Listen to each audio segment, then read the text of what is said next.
ایک تحقیق کے مطابق پانی کے بعد چائے دنیا کا مقبول ترین مشروب ہے اور دنیا میں روزانہ 2 ارب لوگ اپنے دن کا آغاز چائے کی گرما گرم پیالی سے کرتے ہیں۔ یہ الگ بات ہے کہ اس دوران کم ہی لوگوں کے دماغ میں یہ خیال آتا ہوگا کہ یہ مشروب جو ان کے مزاج کو فرحت اور دماغ کو چستی بخشتا ہے ان تک کیسے پہنچا۔ چائے کی یہ کہانی کسی سنسنی خیز ناول سے کم نہیں۔ یہ ایک ایسی کہانی ہے جس میں حیرت انگیز اتفاقات بھی ہیں، پرفریب جاسوسی مہم جوئیاں بھی، سامراجی ریشہ دوانیاں بھی، خوش قسمتی کے لمحات بھی اور بدقسمتی کے واقعات بھی۔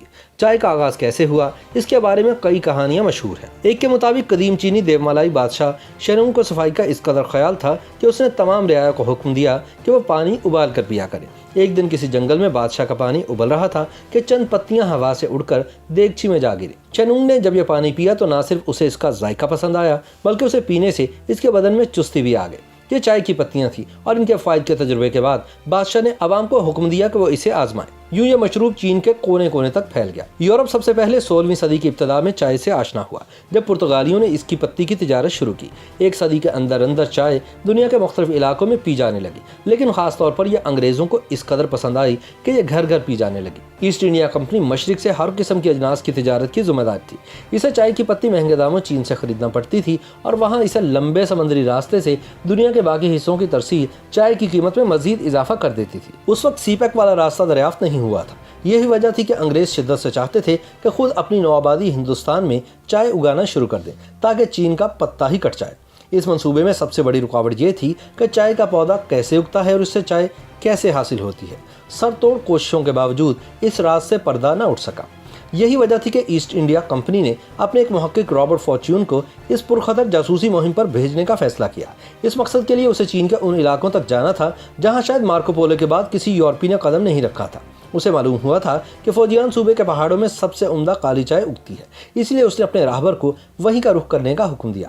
اس مہم میں بہت کچھ داؤ پر لگا ہوا تھا۔ اگر فارچون کامیاب ہو جاتا تو چائے پر چین کی ہزاروں سالہ اجارہ داری ختم ہو جاتی اور ایسٹ انڈیا کمپنی ہندوستان میں چائے اگا کر ساری دنیا میں فراہم کرنا شروع کر دیتی۔ لیکن دوسری طرف اگر وہ پکڑا جاتا تو اس کی صرف ایک ہی سزا تھی، یعنی موت۔ اس کی وجہ یہ تھی کہ چائے کی پیداوار چین کا قومی راز تھی اور اس کے حکمران صدیوں سے اس راز کی حفاظت کی سر توڑ کوششیں کرتے آئے تھے۔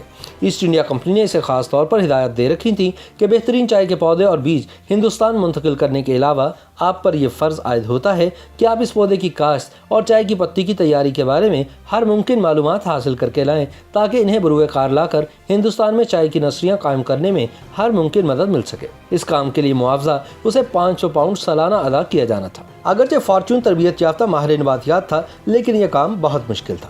فارچون کا مقصد عام چائے کے پودے حاصل کرنا نہیں تھا بلکہ وہ عمدہ ترین چائے حاصل کرنا چاہتا تھا تاکہ ہندوستان میں بڑے پیمانے پر چائے کا بین الاقوامی کاروبار عمدہ ترین چائے سے شروع کیا جائے۔ آخر کشتیوں، پالکیوں، گھوڑوں اور دشوار گزار راستوں پر پیدل چل کر 3 ماہ کے دشوار گزار سفر کے بعد فارچون کوہ ویوئی کی ایک وادی میں قائم چائے کے ایک بڑے کارخانے تک پہنچنے میں کامیاب ہو گیا۔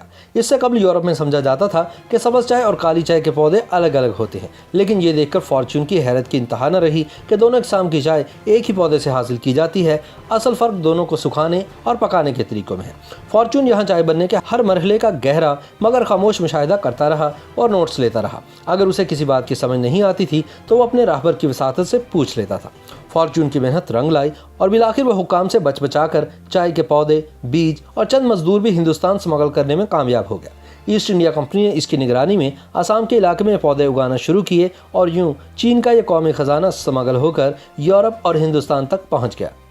یوٹیوب پر گوگلی نیوز دیکھنے کے لیے youtube.com کی سرچ بار میں googly news T V type کریں۔ گوگلی نیوز کے پیج پر سرخ رنگ کے سبسکرپشن والے بٹن پر کلک کرنا نہ بھولیے۔ یوٹیوب پیج پر اپلوڈ ہونے والی ویڈیوز سے باخبر رہنے کے لیے بیل آئیکن پر کلک کیجیے۔ آپ کو ہر نئی ویڈیو کے بارے میں نوٹیفیکیشن موصول ہو جائے گا۔